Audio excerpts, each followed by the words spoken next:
Alejandro Lelo de la Rea. Gracias. Buenos días, señor presidente, secretario, procurador. Presidente, a propósito del debate que hay en este momento sobre la posible desaparición del INAI, yo quisiera plantearle un tema de un incumplimiento de una resolución del INAI por parte de la Presidencia de la República. ¿Recuerda la carta que usted le envió al rey de España, Felipe VI, 25 de marzo de 2019? Después, al día siguiente, habló de la carta aquí en la conferencia matutina. Yo interpuse una solicitud de información en la Cancillería y en la Cancillería me dijeron que la carta estaba aquí en la Presidencia. Solicité también a la Presidencia la carta, vi el folio de solicitud 0215082-419. Me dijeron que recurría al INAI y el INAI en una resolución, una sentencia definitiva del comisionado ponente Óscar Mauricio Guerra Fort, con expediente RRA 4723/19, instruyó a la Presidencia de la República para que me entregaran esa carta enviada al rey de España. Nunca hubo respuesta, informé yo al INAI que no habían entregado esta carta, que no había habido, que había un incumplimiento y pues ahí quedó el tema, nunca se me entregó la carta, presidente. ¿Qué ocurrió? No sé si usted esté enterado de esta falta de respuesta de la Presidencia. ¿Qué nos podría decir al respecto? Pues no tengo información precisa, pero hoy te entrego la carta, ¿sí? Ahora mismo. Es más, hasta aprovechamos para darla a conocer. Perfecto. ¿Sí te parece a ti? No, pues excelente, excelente. Bueno, nada más coméntale a Laurita. Es una carta que enviamos al rey de España hace como un año, ¿no? Marzo 25 del 19. Sí.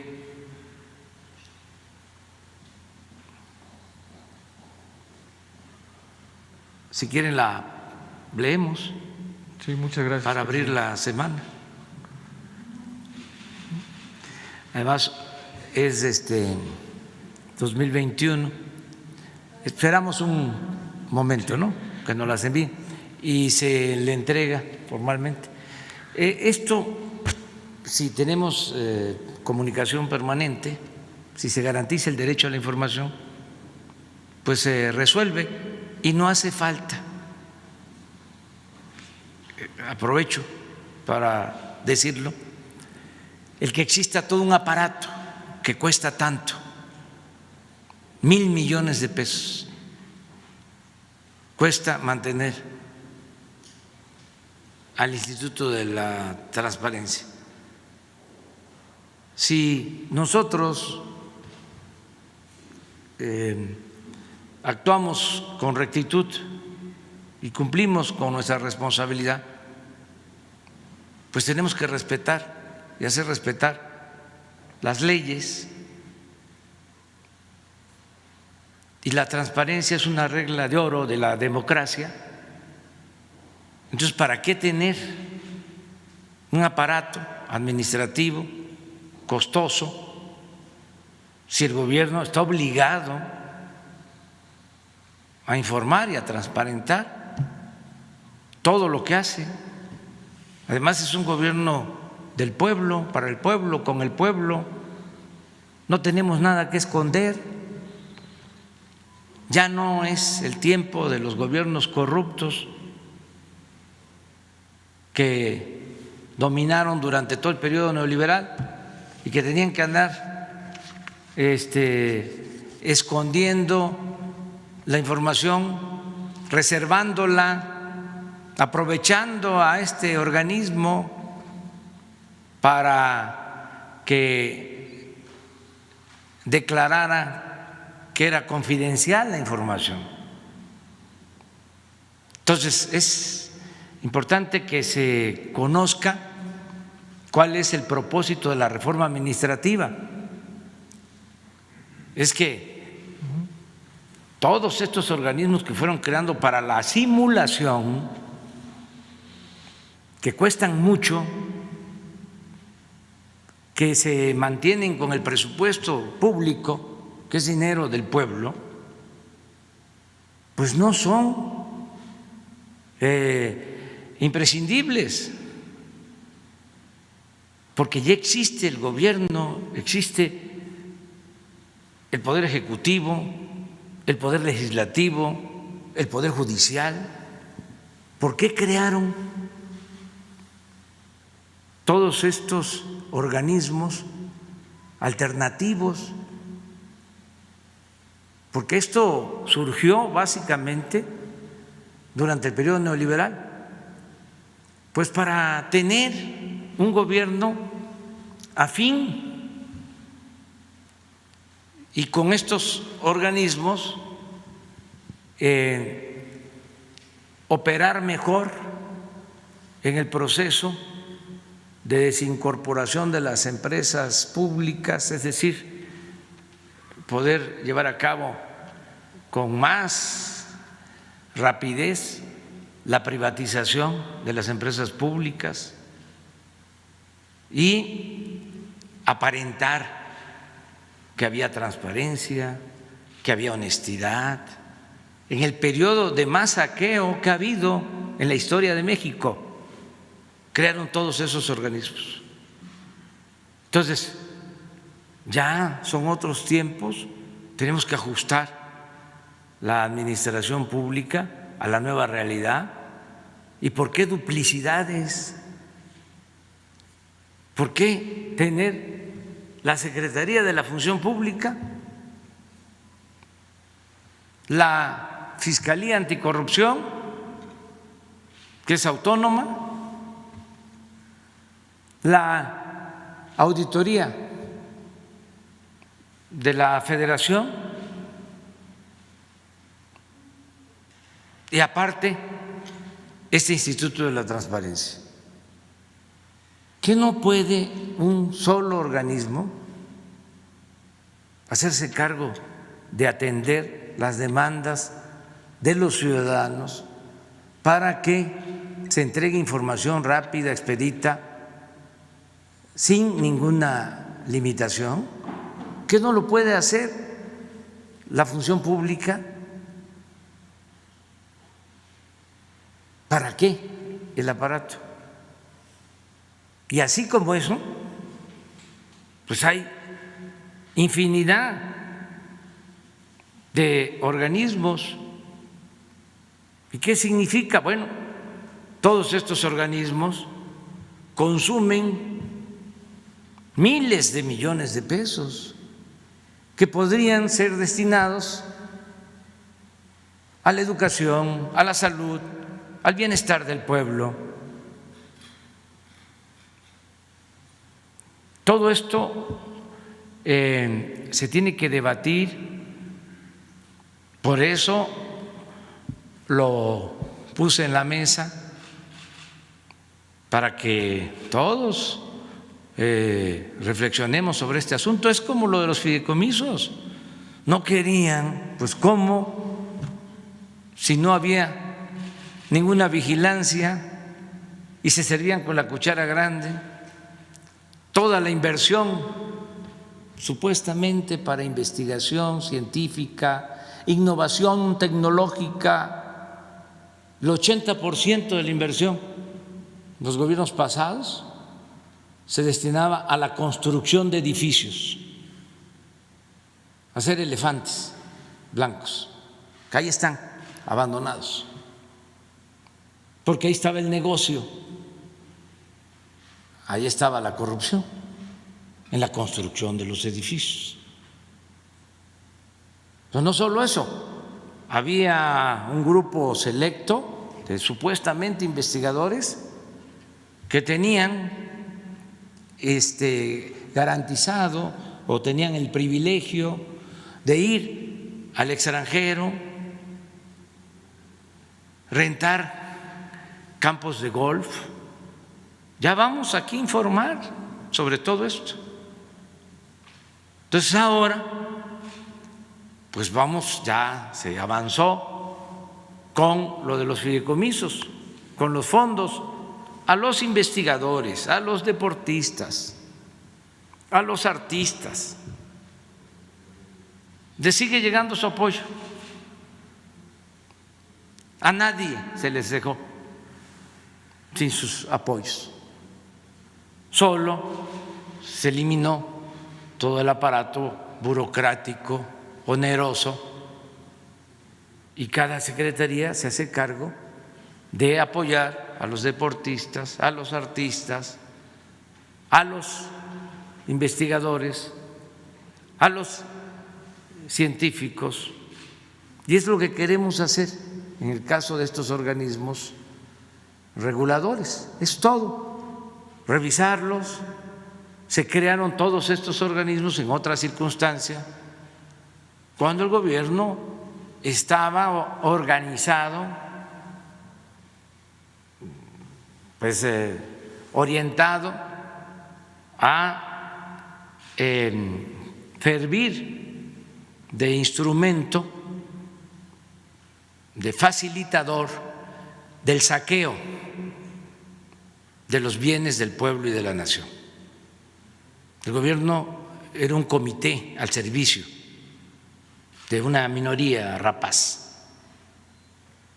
Entonces, ya es otra cosa, ya es distinto, y estamos pues gobernando con el ejemplo, aunque no les guste a nuestros adversarios.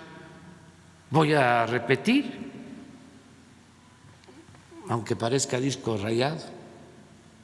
En el 2018, la Presidencia de la República ejerció un presupuesto de 3.600 millones de pesos. 3.600 millones de pesos.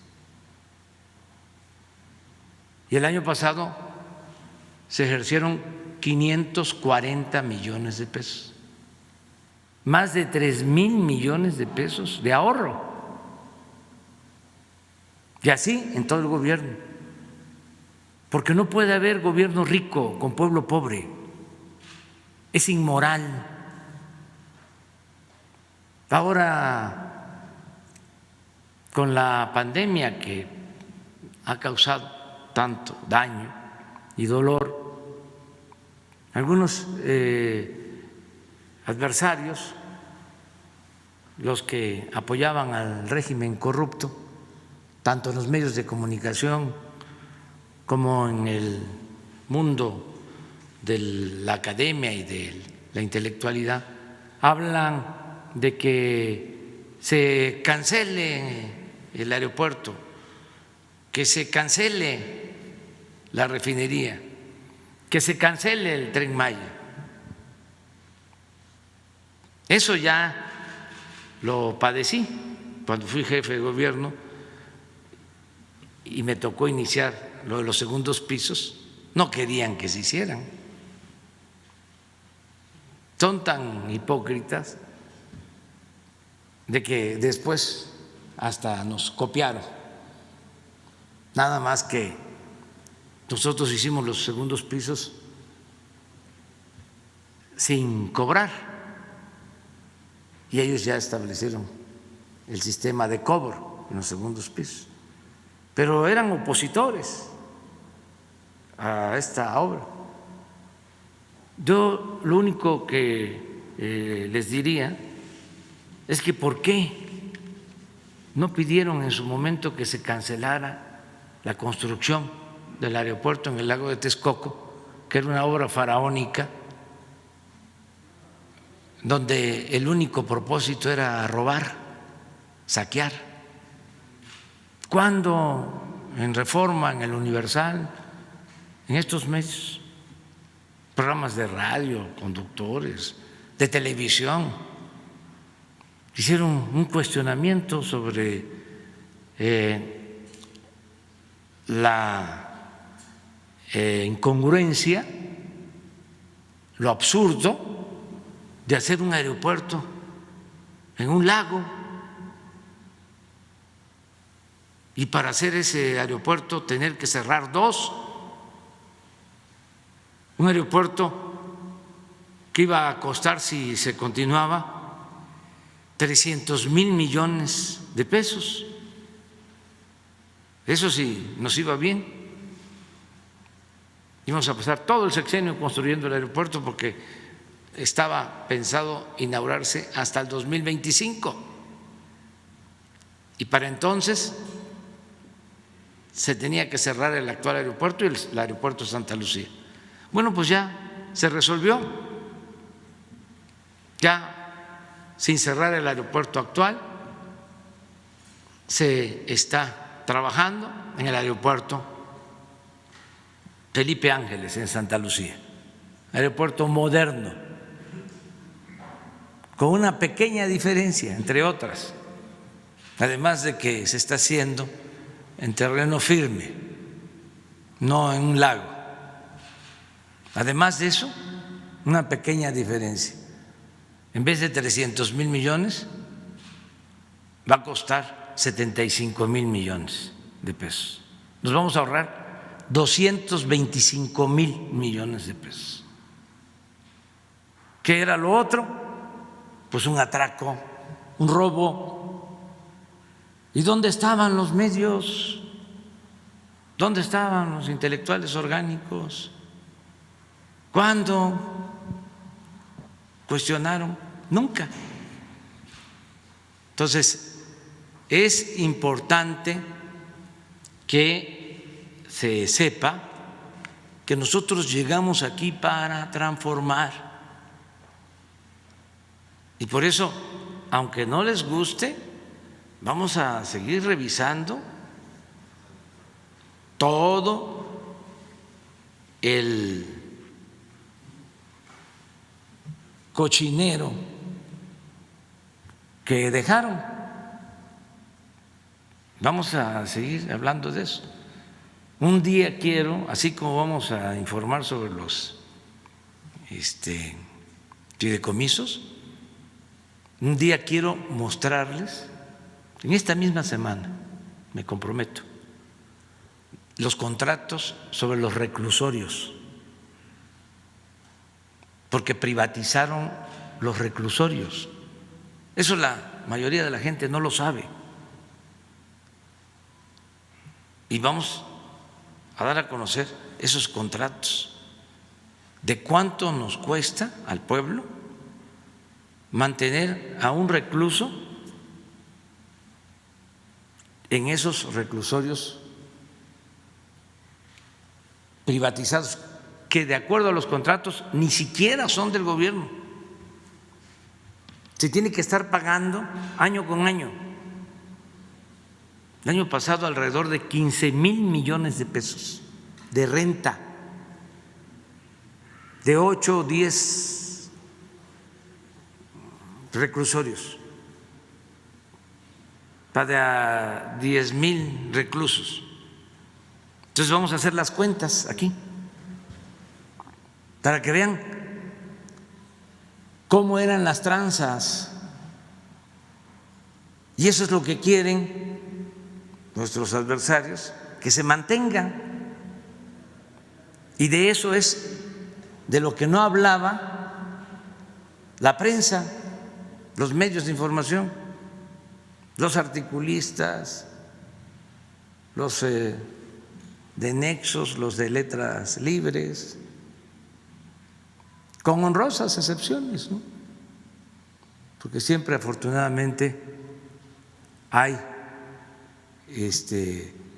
personas, ciudadanos, ¿no?, que actúan a partir de principios y de ideales, ¿no? Y esto también se da en la prensa. Sí, o revisarlos, hacerles la cuenta cuánto se les ha pagado. Aquí voy a explicarlo. ¿Cuánto se les ha pagado? Como para que se llegue a un acuerdo. Eso es lo que se hizo cuando compraron el gas, que ni siquiera los ductos